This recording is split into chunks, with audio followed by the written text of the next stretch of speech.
There are so many characters to introduce you to today, and they're all wonderful, especially the Gossamers. I think the best way to go about that might be to walk you through in great detail the principal attraction at the pirate island of Bao Bay, Gongzhu's transformation. This is a spectacle. It's beautiful, it's wonderful, it's visually stunning. We take you places that you can't believe you're going. This is one of the wonderful things about working virtually. You couldn't build an attraction like this in a real world brick and mortar theme park. It would be cost prohibitive.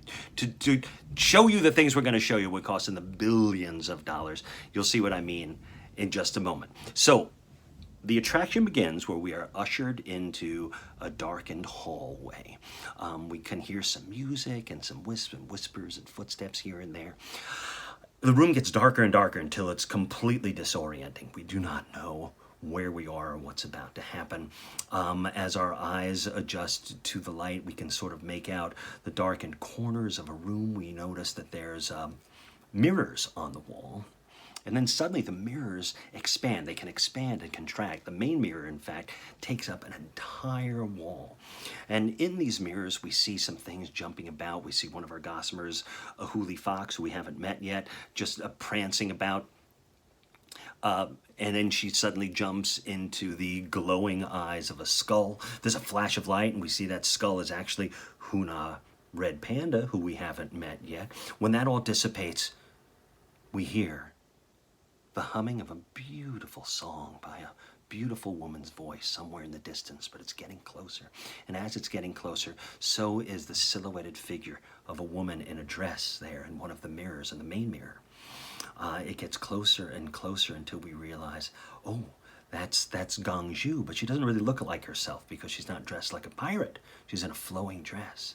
She looks about, a little concerned, and she strokes her magical necklace, which begins to glow and send an eerie light throughout the entire hall. And then suddenly, Gongzhu steps out of the mirror and is right there with us in the room. It's an amazing effect. But now begins Gongzhu's transformation. Gongzhu has to change from this woman in a flowing dress back into the pirate queen that we know and love. Here's how it happens. She extends her arms, and from the mirrors on all sides of the room, different articles of clothing come flying out in this direction and that direction and land on her. So she's getting dressed sort of the way Tony Stark does as Iron Man. However, a lot of these articles of clothing are the wrong articles of clothing. They're comically wrong, as a matter of fact. So you can imagine all kinds of different boots and pants and belts and belt buckles and blouses and hats and necklaces, all just flying in from, but making her look sometimes silly, sometimes ridiculous. No, that's not right. Think of those 80s dressing montages from the 80s movies. But when a correct article of clothing lands on her, it stays until finally, boom, boom, boom, boom, boom, she's dressed as she's supposed to be dressed, which is wonderful, with the one exception, her hat. In the last mirror, there's the hat. He looks over, oh, whoosh, and lands on her head. And now Gongzhu is herself, and she sings a beautiful song of introduction. And we listen to her beautiful song. When she is done, we are suddenly whisked out of this darkened hallway and into the first realm of the Gossamers. Where are we? We're outside now. There's mist and there's fog and there's thick, dense trees, and back behind we can see a giant ancient temple that's part Aztec, part Gothic cathedral. The whole world we're being exposed to seems to be borrowing from all kinds of different cultures of the world in the way sort of Cirque du Soleil does.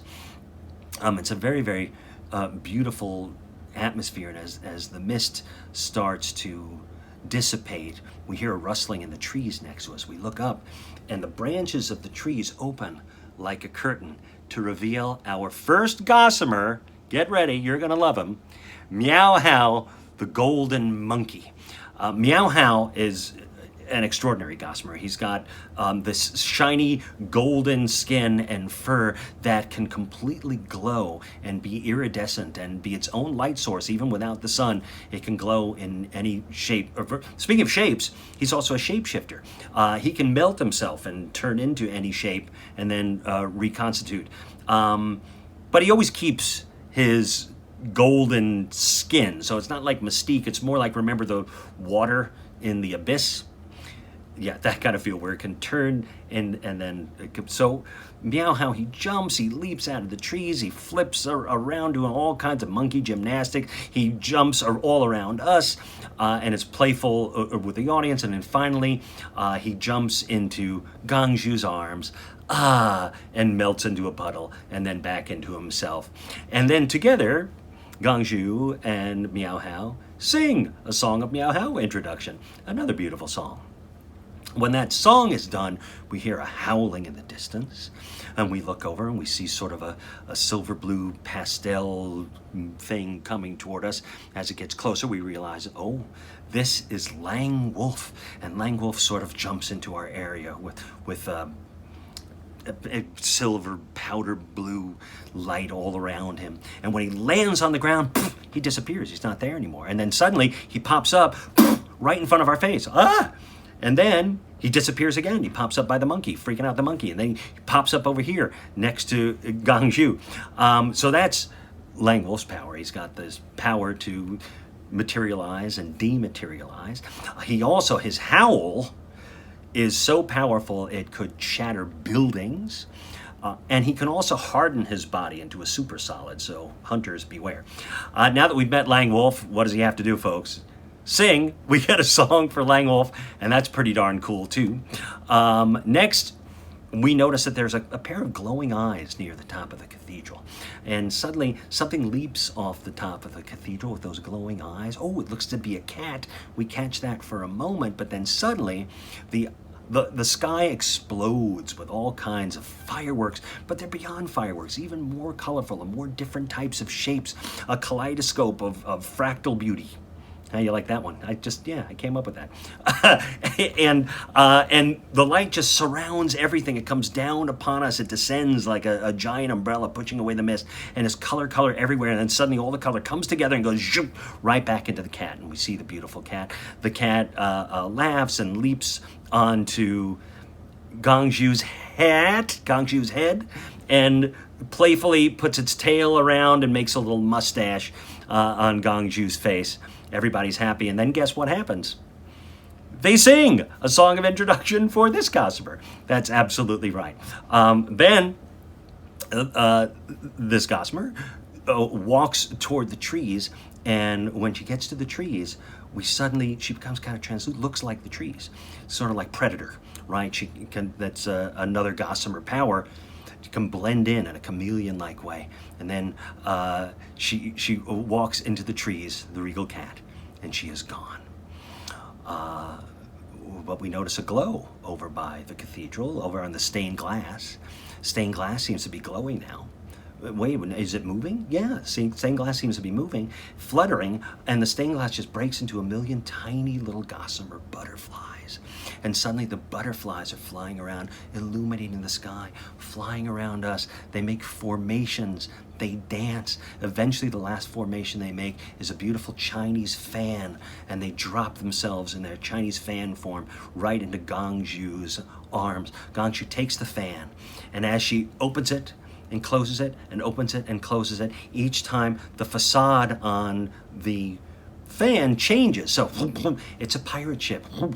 It's the mountaintops. It's a waterfall. That kind of thing. It's just beautiful. Unfortunately, the gossamer butterflies do not sing, but don't worry. Gangju sings a song of introduction for them. So we do get another song, and then they all dissipate with maybe the last little butterflies landing on us or on our shoulders or about us. And then suddenly we're whisked out of that realm and back into the hall where we started. What's going to happen next?